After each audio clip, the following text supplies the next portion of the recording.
Hey friendos, Mr. R here. So, next week you're going to be taking a reading interim. Don't worry, it's just going to show us how well you're doing and where you need some help. So, I'm going to show you what I would do if I was doing it. So, when you go in there, you'll have an idea of what to do. Here we go. Now remember, you're going to have your own sheet of paper, so you're not going to have to do all the tech magic that Mr. Rodriguez is doing. You'll just have your own little sheet of paper. Here we go. Prickly porcupines. What's the first thing you think of when you hear the word porcupine? Maybe it's those famous pointy quills. A porcupine has 30,000 or more of them. So, let's see what things they told us that were important. Right now, I think it's important that they brought up those famous pointy quills, because they say the word famous. So, I know that's probably going to be important about learning with the porcupine. And they say there's 30,000 or more of them. That's a lot. I think that's important. So, not only do they tell us about the porcupine, having the quills, but they also tell us more info about the quills. So, I'm going to take a few notes. Seems like the only thing I can remember is about the quills. So, I'm going to write porcupines have pointy quills.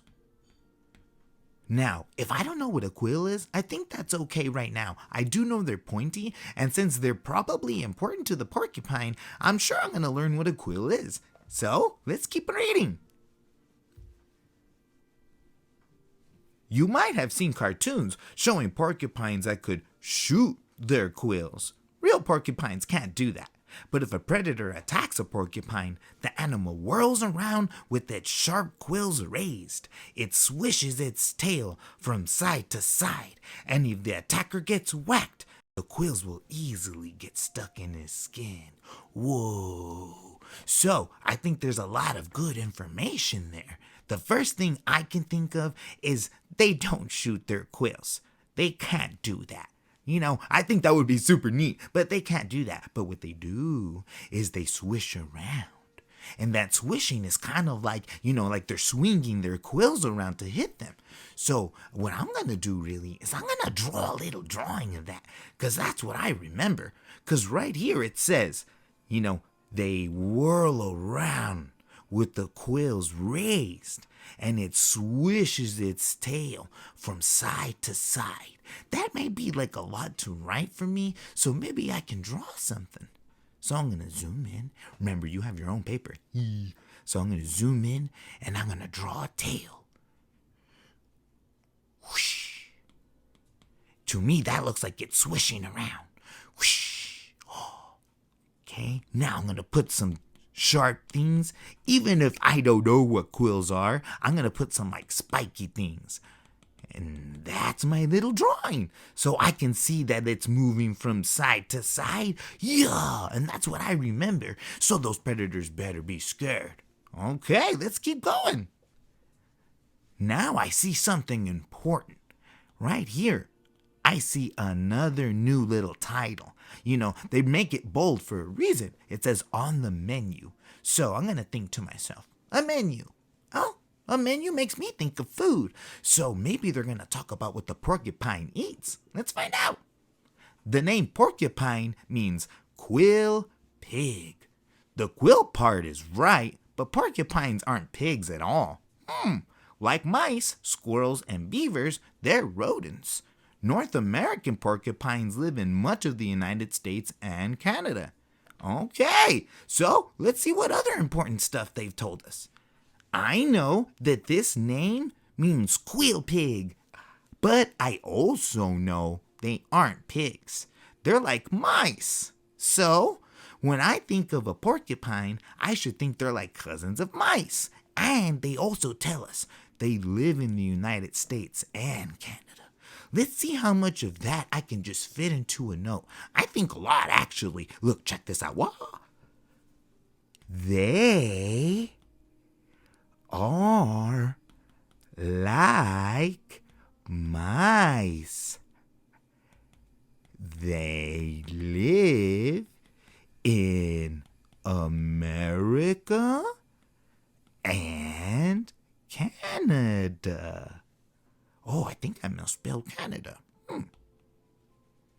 Let me sound that out. Spell that right, because my notes have to be clear, because then I'll get confused. Canada. There we go. Okay, so let's keep on reading. Then we have to look at that map. Porcupines are out and about both day and night, though more at night. Oh, they don't hibernate. So, during different times of the year, different things are on a porcupine's menu. In the spring, for example, they nibble on buds, flowers, leaves, and more. During the winter, there's less to eat, so porcupines live mostly on bark and evergreen needles then. So, let's take a look at what they're telling us this time. I know that they're out at the day and night, but more at night. I also know that they don't hibernate, so they don't go to sleep like bears for a whole lot of time. And I also know that they have to eat different things. One thing they tell me that's important is this word. I know it's important because they took the time to underline it. So I'm going to see the sentence in sin, and I'm going to read that sentence again. In the spring, for example, they nibble on buds, flowers, leaves, and more. Well, if they're talking about their menu and what a porcupine eats, and if they're talking about the stuff it eats, I think that word nibble, I think that means to eat. So I'm going to write that down before I forget, because Mr. R forgets everything. So let's write that down first. Zip, zip, nibble equals eat. Ooh, okie dokie. So, what else did we find out? We also found out what they eat. So I'm going to go back in there and I'm going to just circle that stuff. Buds, flowers, leaves, and more. Okay, so let's take a look at this map before we go too much further. Right here, we have to look at two things. The first thing is, what is this map even talking about? It could be porcupines, but I don't see any pictures of a porcupine. So let's look at the title and see what it's really talking about. I think it's talking about porcupines in North America. So, if it's a map, probably a map of North America and where the porcupines live. Let's look at the bottom, because the bottom has something super important. A key. If they call it a key, I promise it's important. So let's looky-loo. It says that all this part that's dark, well, that's where they live. So let's take a look at this whole thing. Wow, that's all of America and Canada right there. And all of this dark stuff, well, that's where they actually can live. So, look at that. That's where El Paso is. So, I think there could be porcupines here. That's cool. Okay, now let's see what else it says. Porcupines have long, orange front teeth that never stop growing. But that's okay, because porcupines hardly ever stop gnawing. Yeah, that keeps their teeth worn down. Besides, chewing their normal food, they'll also gnaw at things such as picnic tables, rake handles, cabins, and even shoes. Whoa, so they use their teeth for a lot of wacky stuff. Let's look here. Other than using their teeth for wacky stuff, I think I learned something that's important about the porcupine. Right here, they have orange front teeth. But what's important about them is they never stop growing. I think that's the most important thing here. Because if they never stop growing, I would think, wow, they must be like huge saber-toothed things. But it says more. Because they keep chewing and gnawing at stuff, well, over time, they start to wear down. Okay, so this whole thing is really just talking about their teeth. So I'm going to actually draw some teeth. I don't know what a porcupine looks like really, but I do know what teeth look like. Never stop growing. Whoa. And I also know that these dudes are orange. Ew. Okay, brain break. Get up and dance. Okay, stop dancing. No more brain break. Friends, so let's go on to the next page. The first thing they show us is a picture. So let's take a look at this guy. Whoa, now I know what they look like. A porcupine is eating leaves while sitting on a branch. That's cute, except for the whole pokiness. Little pricklies. In the spring, a mother porcupine gives birth to one baby. Some newborn animals are helpless, but not baby porcupines. They're born with their eyes open and are able to walk right away. Oh, that's neat. So let's go in and see what they said that was important. Already, I see a thing that they underlined. I know they're going to want me to know what that is, or at least have an idea. So, I see help less. I already think that means they can't help. Whether it's themselves or someone else, I know it means no help. But porcupine babies, they say something cool about them. They aren't helpless. They're born with their eyes open and are able to walk. Whoa! So, not the baby porcupines. They're not helpless. So, I'm going to write that. Zht, zht. Baby. And I'm going to call them P's for porcupines to save myself time. Are not helpless. Can walk and see because their eyes are open. Cool. Okay, let's look at this next picture. Oh, it's a mother and her baby. I guess this little guy is the baby. At first, their quills are soft and wet, but in just a few hours, their quills dry out and become stiff little stabbers. They aren't long enough to hurt a predator, though. So if a baby feels threatened, it quickly finds a place to hide. So I think that's important. So they hide. Why do they hide, though? They have those pokey things. Well, they aren't long enough to hurt a predator. So I'm going to go write that before I forget. Zoop. They can't. Ooh, that's ugly. Has to be pretty. Well, at least legible, you know. Hurt predators. They hide. Like Mr. R. So, let's keep reading. A baby porcupine nurses from its mom for about 4 months, but it also begins eating soft plant parts when it's just a few days old. After it stops nursing, a young porcupine will separate from its mom for longer and longer periods until it's ready to leave on its own. Oh, okay. So, we know that after a while, they'll start to live on their own. Well, what's after a while? Longer and longer periods. They'll separate from mom. Yeah. So, I'm just going to write what I remember. Zoop. Oh, you know what? Let's stick with what we thought. Peas separate from mom. Oh. Okay. Now we have a new subtitle again. At home, up a tree. So I'm gonna figure that they probably live in a tree since, we live in our homes. Let's start reading.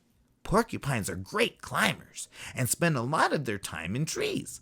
Long claws and rough paw pads help them get a grip. When they're just a few weeks old, even babies can climb young, skinny trees. Climbing can often be a good way to help porcupines avoid enemies. Oh, that's neat. Okay, so let's go in there and see what they told us. They're great climbers. They spend a lot of their time in trees. Their paw pads help them get a grip, and their claws. Even babies can climb the little skinny trees, and that's a way to help them avoid enemies. So, I think that's kind of a lot to write. I'm gonna draw a tree. And I'm gonna draw a little porcupine running up it. Oh, I know that's super ugly. But it's all about what the idea is. He's gonna stay there. Maybe even hide. Cool. All right, so that's what I remember. Oh no. Speaking of enemies, porcupines don't have very many. Only a few kinds of animals know how to get around a porcupine's prickly defenses. Some predators of porcupine include cougars, wolves, and bears. So unfortunately, we did learn something else. Even though those quills are super useful, there are still some animals out there that can prey on them. And those are cougars, wolves, and bears. Why can they still eat them and others can't? Well, because they know how to get around the quill defenses, those little pokey things, the quills. Okay, we're almost there, friendos. Super quills! I knew at some point they were going to tell us about these quills. Most animals, though, won't mess with the porcupine. Its quills are amazing weapons. They're on every part of the animal's body except for its belly, face, and ears. But most are on the porcupine's back and tail. Quills are actually sharp, stiff hairs, and some of them can be up to 4 inches long. Cool, now we know what quills are. They're hairs, but they're sharp, stiff hairs. We also know they can be 4 inches long, and they have them all lower except for the belly, face, and ears. Hey, that's neat. So, I'm going to write what I remember. There we go. Quills are hairs. That's an I. I'm going to redo that. Sorry, my iPad shakes around a lot, but your paper won't. Hairs. Cool. Okay. The tips of the quills are covered with tiny hook-like barbs. The barbs make the quills very hard to pull out, and the ends of the quills are covered with greasy stuff that makes it easier for them to keep moving in deeper. Whoa, that's scary. As they do, they can cause more problems inside a victim's body. So, let's see what we found out over here. The tips are covered with hook-like barbs. Even if I don't know what a barb is, I do know what hooks are. So just imagine the little hooks on there. Ouch. And then it has greasy stuff that makes it easier for them to keep going deeper. Ouchies. So that's right, what we remember. Quills have hooks and go deeper. Whoa. An animal brave or foolish enough to attack a porcupine does get some warning. When a porcupine feels threatened, it clacks its teeth together. Then it lets off a strong warning smell as it raises its quills. If that doesn't work, the porcupine whirls around, swishing its prickly tail back and forth. Always go back and make sure you reread stuff good. So let's reread that. If that doesn't work, the porcupine whirls around, swishing its prickly tail back and forth. That's like what that little drawing we did at the beginning. Some animals might give up at this point and go find an easier meal. But if an animal does attack, it will end up with the face or foot full of sharp quills. Yow! Okay, let's look at this picture. Whoa. it's a close-up of the quill. See here, you can see all of those stuff it was talking about. All of those spiky things, and up here is you can see how sharp it is. That's cool. Okay, so there was a lot of information there. But really what they're saying is that animals get a warning. Yeah, it's when they collect their teeth together. That's like, don't mess with me. Ooh, okay. Time for the hard part. Nope, because we read well and we took awesome notes, this is going to be the easy part. In paragraph 1, the suffix less helps a reader know that the word helpless means we wrote that. Let's go back and look. Right here. They can't help. Oh, let's see if that helps us over here. So, A, one who helps others. Well, we said not help. So we're going to cross that guy off because we said no to that. To help again, well, that also means that that's not right because we said not help. Look at, I see the word not already. Not able to help. I'm going to circle this one. Too much. You know what? Actually, I already know some of you shouted, "You shouldn't circles up!" You shouldn't. Thank you if you shouted that out at home. This is going to be my maybe, a little smiley face that's super ugly. So, that's my maybe. You could just put it M.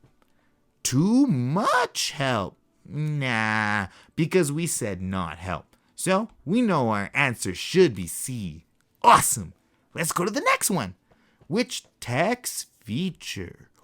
A feature of text. That means pictures and maps and stuff. Aren't we glad that we looked at them real good? Which text feature helps the reader locate information about why animals leave porcupines alone? Well, we saw a map.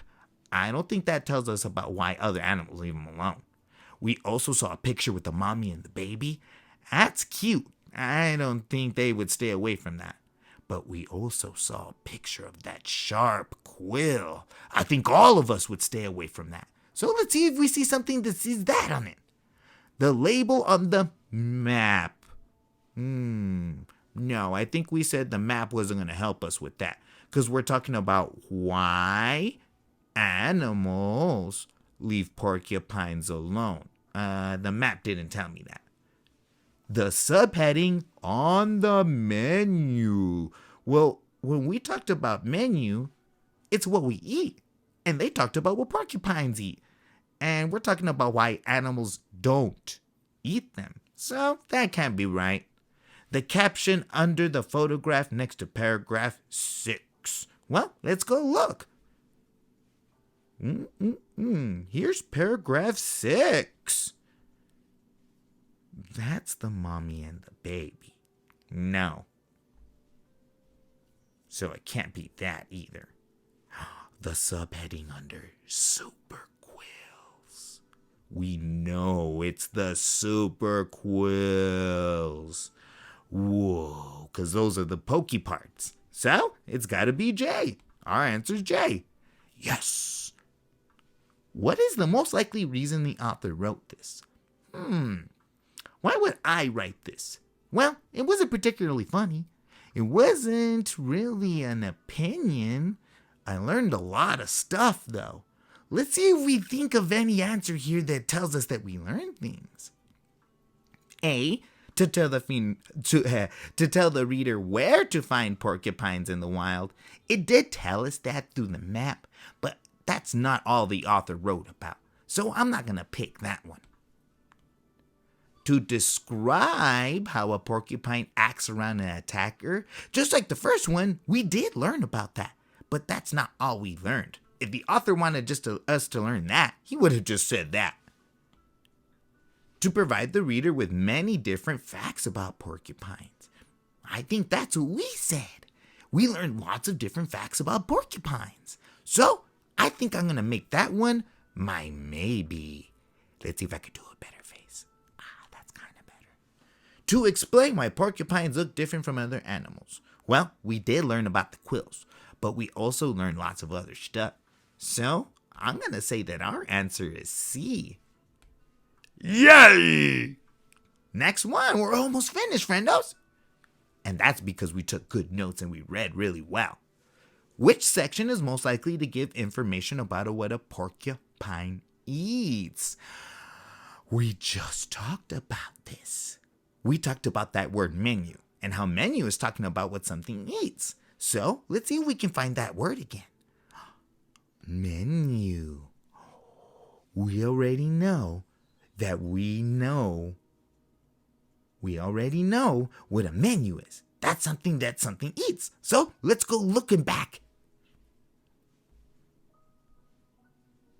On the menu, let's see. They nibble on stuff, and we even made a little note about eating. So I think that's a good answer. So, on the menu is going to be my maybe. Little pricklies. Well, we learned that's about the babies. The little pricklies. So, I don't think that's telling us what a porcupine eats. At home up a tree. Well, that tells us where they are and where they like to hide and stuff. But it doesn't really tell us what they eat there. Super quills. They don't eat their own quills. And it actually stops animals from eating them. So, I think our answer is going to be A. On the menu. Isn't it awesome that we talked about stuff? Yes. Which word is a synonym for nibble? Oh, awesome. We know synonym means the same. And we also talked about what we thought nibble meant. We thought it meant eat. So let's see what's the closest thing to what we thought. Sleep? Nah, I don't think eating or sleeping are the same. Hide? No. Walk? Nah. I think it's chew. Because what do we have to do when we eat? When we gotta chew. Mr. Good. Mr. R is good at that. So, our answer is D. Chew. Last one. What is the most likely reason the author includes the map? We talked about the map. Well, it shows where the porcupines live. And where we saw that was in the key. So, let's see what the answers say. To show that porcupines live in Canada and part of the United States? That kind of sounds like what we talked about. So, I'm going to put a maybe on that one. To show that porcupines can be found only in the United States? Because in our notes, we even wrote Canada. And Mr. R even misspelled it and had to write it again. That's why I remember. So, Cat BG. To show that porcupines are mostly found in Alaska, I never once heard Alaska. That might be true. I doubt it. But even if it is, we never saw that. To show that porcupines live only near oceans. Well, we also never really talked about that, and it was never really pointed out in the text or in that map. So our best answer is F. Okay, friendos. So when you do this next week, you see how easy it is? As long as you do what Mr. R did, or at least something close to it, you're going to be A-okay. And if not, I'll show you how to do it myself. All right, my friends, I hope you have a wonderful evening, and I'll catch you at school. Bye!